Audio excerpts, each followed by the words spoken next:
Why do most people who are dealing with shoulder pain have issues reaching that arm behind their back? Any idea? Well, I'm Dr. Corey, doctor of PT and certified strength and conditioning coach, and I'm going to show you what not to do and what you need to do instead in order to stop jamming the bones together and irritating that tendon of the rotator cuff. And this is going to finally allow you to reach that arm behind the back without having that nagging, irritating, pinching pain in the front of the shoulder. And it's going to help you do things like put a bra on if you're a female, or if you're a male, put a belt on and just kind of get your arm in a shirt, get your arm in a coat, etc. Most people force the arm behind the back with a towel and it jams the bones together and just pushes on that tendon, pinching it, irritating it, leading to further inflammation. And even worse than this, if they don't go across their back, they actually go up their back. So they go upwards towards the ceiling. And sometimes you just don't have the motion that's required to be able to do this. And it causes more pain, more discomfort, more inflammation. It starts the whole cycle over and over and over again. Instead, what I'm going to do is take you through a shoulder internal rotation series, which is one of the three key motions that we need to get the arm behind the back successfully without pain. The other two motions are known as one, shoulder extension, and two, shoulder adduction. Shoulder extension refers to bringing the arm behind the body. Okay, so if you're skiing, you're going into shoulder extension, pushing your arms behind the body. Right, if you're swimming, same exact thing.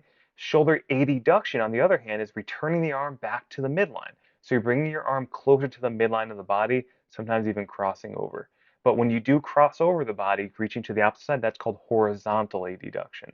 Here we're just talking about normal adduction. So we're going to talk about 5 exercises as part of this internal rotation series that you can carry out on your own that's going to help you get your arm behind your back without pain. Exercise number 1 is dowel shoulder extension. Really simple. You want to grab a dowel or a broomstick, put it behind the injured arm, use the good arm on top to pull the injured arm behind the body into shoulder extension and hold for about 5 seconds, okay? We like to perform this for one set of 20 reps for 5-second holds. Try not to arch your back, keep your abs engaged, and head and chest tall as you do it. Exercise number 2 refers to the mid-back rhomboid stretch. Very, very simple. You can use the edge of a doorway, door frame, or even like the end of your car if you wanted to. You could even use a barbell rig. You want to put the top arm above the bottom arm, and you want to kind of try and twist the body and rotate the head away and hold for about 10 seconds. We like to perform one set of 10 reps here, twisting away, stretching those rhomboids of the mid-back between the shoulder blades on one side. Then you can switch to the other side so you feel a nice gentle pull, but don't be afraid to turn that head to get a little bit of neck rotation, a little bit of stretching of the traps in there. Now, moving into exercise number 3, it's thoracic rotations with head rotation. Or you can just say head turns to keep it simple. Now, this is an awesome exercise you can do throughout the day. We usually kind of target the mid-back with this exercise and the neck at the same time.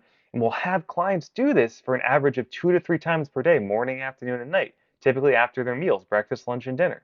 And what you're doing here is you're sitting in a normal chair, right, scooted towards the edge, right, so your butt's kind of close to the edge, and you want to hook one arm on the kind of knee and shift it away from the body and rotate, turning your head as you do that. And just alternate back and forth. This is going to feel really good, a nice opener for the chest, the mid-back, even the neck, and it's really good to offset all the posture you've been in from sitting all day or driving if you're driving to and from work long hours. All right, and those are the top 3 exercises. Now we have 2 more advanced exercises. These are only for the people who don't have a lot of pain. People who have a 3 or less out of 10 pain. These are going to be okay for you to do.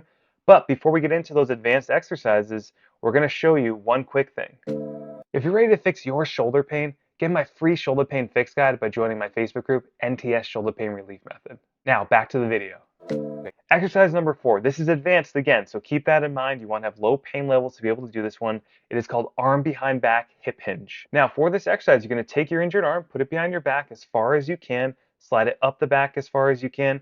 You want to squeeze your shoulder blade back towards your spine, keep your abs engaged, and do not arch your lower back, so keep your butt nice and straight, and then hinge your body back towards the wall behind you, almost like you're performing a deadlift, like a straight-legged deadlift, and then come back to start. Okay, this is very functional because you're just holding the arm in that isometric position, squeezing the shoulder blade back, which is going to engage the rhomboids in the middle traps, and then you're going into the stretch, and you want to do anywhere from 15 to 20 reps for 1 to 2 sets. Now, onto our 5th and final advanced exercise, arm behind back liftoffs. Okay, this is very, very challenging. You only want to do this if your pain is around a 1 or 2 out of 10 or 0. So this is very similar to the previous exercise, but instead of hip hinging, what we're doing here is we're actually lifting our hand off of our back without moving our trunk or our head. Okay, most people are going to want to dip forward with their head and their shoulders and round their mid-back when they do this.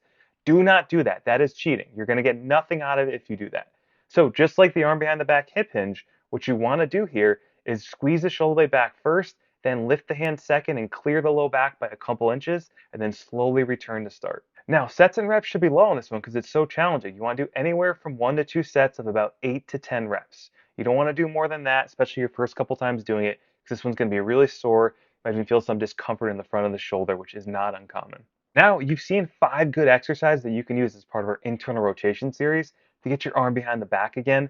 Like if you're female, to put a bra on, like we mentioned before, if you're male, to try to put a belt on, or even just getting dressed, simple things in the morning. Now, if you're a strength athlete and you're having other issues that require your arm to go behind your back, I want to help you. And the way I'm going to help you is I'm going to share these full exercise videos with you. Just put a shoulder emoji below and I'll send a free training that goes over these exercise videos right to you. And also, before you leave, be sure to like and subscribe so you don't miss next week's video. We'll see you in the next one.